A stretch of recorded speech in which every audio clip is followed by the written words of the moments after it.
Okay guys, hindi muna basic tips o basic tutorial ang gagawin natin ngayon. Okay, meron tayo ditong brand new na mouse. Okay, ito yung kanyang box. Okay, na-order lang natin to sa online. Ayan, ito yung kanyang box. Ayan, brand new yan guys. Ayan, naka-sealed pa yan, naka-sealed. Ayan, ngayon, i-review natin ngayon guys kung ano bang quality nitong mouse na to. Hindi ko alam kung ito yung brand niya. Inpeak. Yan, Inpeak. Inpeak. Made in China yata ito. Made in China. Ayan o. Inpeak. Inpeak W02. Ayan. Yung nakalagay sa kanya. Okay, yan pa. Hinihintay natin guys. Samahan nyo muna ako. Ayan, unbox natin to. Brand new ng mouse natin. Tanggalin ko lang yung seal. Ayan, tanggalin natin yung seal. Okay, tingnan natin quality. Ayan na. Okay, wire. Pagdating sa wire, yung mga ganitong wire guys, maganda to eh. Okay, ay yung price nga pala nito guys, ano, hindi sobrang mahal, hindi sobrang mura. Average lang, average. Nasa gitna lang. Yan, hindi naman sponsored to kaya hindi ko na ilalagay kung saan ko binili. Basta hanapin nyo na lang sa Shopee o sa Lazada, sa kahit sa online store. Kagaya nito. Kaya kung trip nyo yung gentong mouse, i-review natin ngayon guys. Okay, dito tayo sa wire. Maganda na may wire guys. Maganda naman yung wire. Tapos dito tayo sa mouse. Guys, ito yung ilalim. Ang ganda oh. Uy, silver.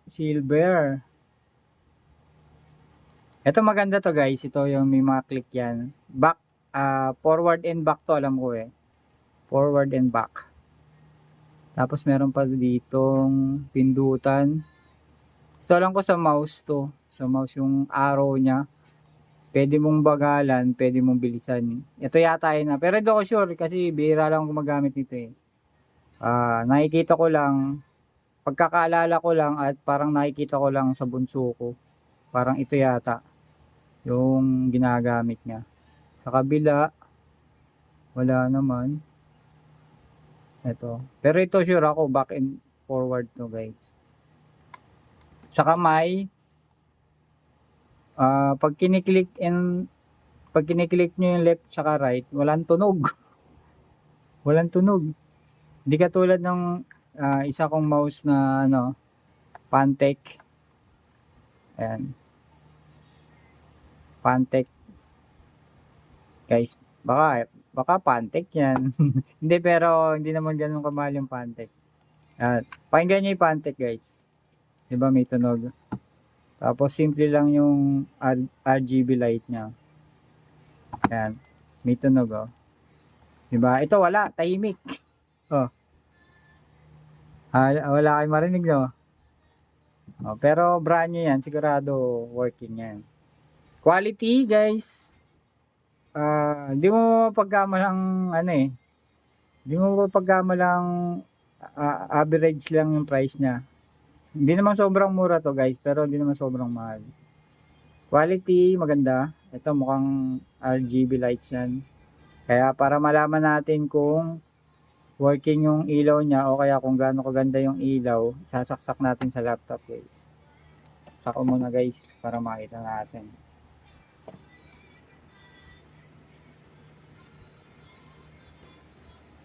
Yun no. Yan, patayin ko yung flash nung camera natin. Yan. Ayun no. Okay guys, maganda rin. Patayin natin yung ilaw. Yan. Ano, para ma-appreciate nyo yung ilaw guys.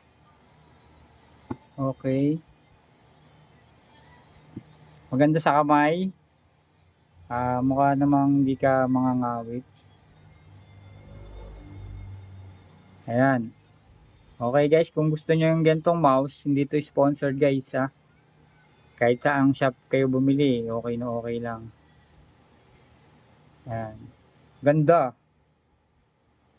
Maganda na siya sa presyo niya guys. Average lang yung price nito guys ha. Hindi siya mahal, hindi siya mura, hindi siya sobrang mahal, hindi siya sobrang mura. Nasa gitna lang to guys. Tapos pag tinignan mo ganyan, parang robot na no.